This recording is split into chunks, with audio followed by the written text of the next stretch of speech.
that's partly the archetypal underpinning. And then with regards to the stories themselves, you're in a map, so to speak. You're using a map, and with any luck it's detailed enough so that you can use it to get to the place that you want to go. And sometimes you don't, and that means that you have to recalibrate your journey along the map, which by the way is exactly what GPS systems do when you go off the pathway, right? They stop. That's an anxiety response from the GPS system. They stop, they recalibrate, and they readjust the map. Now and then, if you're unfortunate, this very rarely happens anymore, you'll be on a road that isn't mapped, and then the GPS system doesn't know what to do. Well, that happens in real life too. I mean, I'm using GPS for a very specific reason. Those are intelligent systems. As far as I'm concerned, those are the closest things we've ever designed to intelligent systems, because they can actually orient, right? They orient in real time. And they're unbelievably sophisticated systems, right? Because they rely on a huge satellite network and so on. And they're cybernetic systems, technically speaking. They respond very much like the way that we respond. So anyways, you know, you inhabit a map. You try to adjust the resolution of the map so that it's no more complex than it needs to be to get you from point A to point B. That's it. You want minimal resolution, because that enables efficient cognitive processing. It doesn't overload you too much. Like when I'm looking at this room, if I look, say I want to walk down this pathway, basically what my mind does, my perceptual field, and you can detect this, if I look straight ahead, I can barely see you people on the periphery. You're kind of like blurs. You two, I can tell that you have heads, but that's about it. When you move, I can see your hand. I can probably see your eyes, but barely. So you're all very low resolution. And even though I can't detect it, at the very periphery of my vision, you guys are black and white. So my color vision disappears at the periphery, even though I can't actually perceive that. So what happens is, if I want to walk down here, this pathway becomes high resolution. It becomes marked with positive emotion. All of this turns into low resolution. Back here, it's not even represented. And then I find out, well, am I doing this properly? And the answer is, well, I walk forward, and if I get to the goal, then I've done it properly enough. And if, you know, one of you stand up and get in my way, then I'm going to focus on you and assume instantly that I haven't mapped you properly, right? I put you in the category of irrelevant entity, when in fact you happen to be in the category of strange object, the thing that objects. And so, well, so then we inhabit those structures all the time. We're in a structure like that, a perceptual structure. And if it's working, then it's got the archetypal quality of paradise, so to speak, because its axioms are correct and it's functional.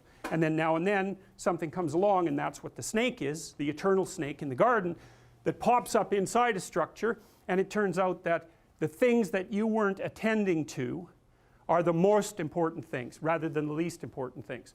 And that, what does that do? It blows the map into pieces. And that can happen at different levels of severity, but at the ultimate level of severity, it's apocalyptic, right? Everything goes, and that's a traumatic intrusion. And essentially, the story of the Garden of Eden is the story of a traumatic intrusion. That's exactly what it is. And so what happens is that Adam and Eve are living in unconscious bliss, roughly speaking. Everything's fine. They're in their walled garden. They're in a paradisal state. They're not aware of their own vulnerability or nakedness, so they're not suffering from negative emotion. Something pops up that radically expands their vision, and all of a sudden now they can apprehend all sorts of things that exist as threats, so that's their own nakedness and vulnerability, and temporality itself, because they become aware of the future, and bang, that state of being in that paradise is forever gone. That's the strange thing about human beings. This is what happened to us, I think, is that our perceptions developed to such a degree that we could no longer ignore what was irrelevant. We couldn't do it, because we discovered, roughly speaking, once we discovered our finite limitations in time and space, we discovered that we were surrounded by infinite threat. Always. And maybe that's why people are so hyper awake, because threat wakes you up. Well, we're in a constant state of existential threat. Now, the advantage to that is that we take arms up against a sea of troubles constantly. That's the advantage, right? And we build enclosures, and we take precautions for the future, and we live a very long time, and we generally live quite safe lives compared to the lives we could live. And so we've traded pain for anxiety. That's another way of thinking about it. Now, it's still a pretty rough trade, right? Because who wants to be nervous all the time? But you're alive and awake when you're nervous, and it is a form of consciousness elevating activation. That's another way of thinking about it. So the story of Adam and Eve is the story of the eternal fall. That's what it is. It says, look, you exist in these walled enclosures, but there's something that lurks that will always knock you off your feet. And then the question is, what is that? And the answer to that is being formulated over very long periods of time. Partly it's the probability of predation itself. That's the snake, the thing that can come in subtly and undermine you. Okay, but then that's what would you call it? Expanded upward to include the abstract snake, which is that thing that can undermine your conceptual schemes. Right? So you have your actual territory, and then you have your abstract territory. And in your actual territory there are actual snakes, and in your abstract territory there are abstract snakes, right? And then the worst snake of all is malevolence.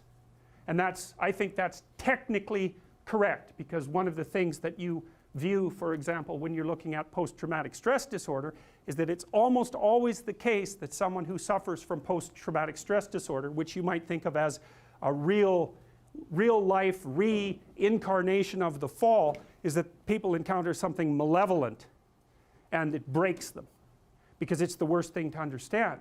It's like suffering is one thing, man, that's bad enough. Vulnerability and suffering, that's bad enough. But to encounter someone who wishes that upon you and will work to bring it about, that's a whole different category of horrible, especially when it also reflects something back to you about yourself. Because if someone else can do that to you and they're human, that means that you partake of the same essence. Strangely enough, that's actually the cure to some degree to post-traumatic stress disorder. Is that, like, if you've been victimized, you're naive and you've been victimized, the way out of that is to no longer be naive and to no longer be victimized. And that means that you see this reflected in the Harry Potter idea, for example, that the reason that Harry Potter can withstand Voldemort is because he's got a piece of him, right? He's been touched by it. And the way that you keep the psychopaths at bay is to develop the inner psychopath so that you know one when you see one. Right? And then, but that's a voluntary thing. So it's like a set of tools that you have at your disposal, which is full knowledge of evil. And that does, Nietzsche said, if you look into an abyss for too long, you risk having the abyss gaze back into you, right? The idea is that if you look at something monstrous, you have a tendency to turn into a monster. And people are often very afraid of looking at monstrous things exactly for that reason. And then the question is, well, should you turn into a monster? And the answer to that is, yes, you should. But you should do it voluntarily and not accidentally. And you should do it with the good in mind rather than falling prey to it by possession, essentially, because that's the alternative. Now, how does it possess you? That's easy. Your suffering makes you bitter. Your bitterness makes you resentful. Your resentment makes you vengeful. And once you're on that road, you go down that a little bit farther, man. Well, you end up fantasizing in your basement about shooting up the local high school and then killing yourself, right? Because that's sort of the ultimate end of that line of pathological reasoning. Being should be eradicated because of its intrinsic evil, and I'm exactly the person to do it, and I'll cap it off with an indication of my own lack of worth just to hammer the point home, right? And if I can garner a little posthumous fame along the way, well, that'll satisfy my primordial primate dominance hierarchy imaginings too, at least in fantasy. So, you know, it's the full package if you want to go down that route. And of course people don't like to think about that sort of thing, and it's no bloody wonder, but without the capability for mayhem, you're a potential victim to mayhem. So you need your sword. It should be sheathed, but you need to have it. And it's very frequently the case, if you treat someone with post-traumatic stress disorder, there's two things you have to do. You have to help them develop a very articulated philosophy of evil, because otherwise their brain bothers them over and over and over. Why were you so naive? How did you become victimized? Why were you such a sucker? These are good questions. You don't want to have that happen to you again. You don't want to be exploited twice. Okay, so your eyes have to open up. We know the price of that from the Egyptian myth, right? You come into contact with Seth. What happens? Even if you're a god, you lose an eye. It's no joke, man. It's no joke. And then the cure for that is the movement down into the underworld and the revitalization of the Father. That's the identification with the force that created culture, right? And that then there's you and that together. Then you can withstand malevolence. Maybe you can withstand tragedy and malevolence. And then that's the whole secret, right? Because that's what you want in life. You need to be able to withstand tragedy, and you need to be able to withstand malevolence, because those are the forces that are always working against you. And so this is associated with the Jungian idea of incorporation of the shadow, right? You have to be, we know this, God, we know how predators work with regards to children even.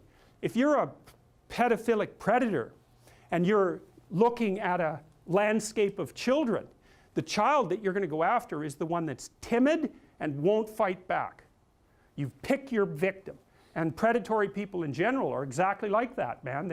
Because they're predators. They're not going to attack someone who's going to fight back. In fact, the issue is likely not to even come up. They're going to be looking for someone, one way or another, that cannot conceptualize what they are. And then, perfect. It's an open season, man. It's open season. And so if you're treating someone with post-traumatic stress disorder, first, they need an introduction to the philosophy of malevolence, and second, they have to learn to become dangerous, because that's the only way out. What's the alternative? They get these recurrent thoughts about their vulnerability in the face of malevolence and their own naivety, because by definition, if someone psychopathic has exploited you, you're too naive. It's a definitional issue. You can say, well, that's no fault of mine. How the hell could I be prepared? Fair enough, man. A perfectly reasonable objection doesn't solve your problem, because it's an eternal problem, right? The eternal problem is, how do you deal with tragedy and malevolence? And you can say, well, I'm not prepared. It's like, yeah, fair enough. Unsurprising, especially if you were overprotected as a child.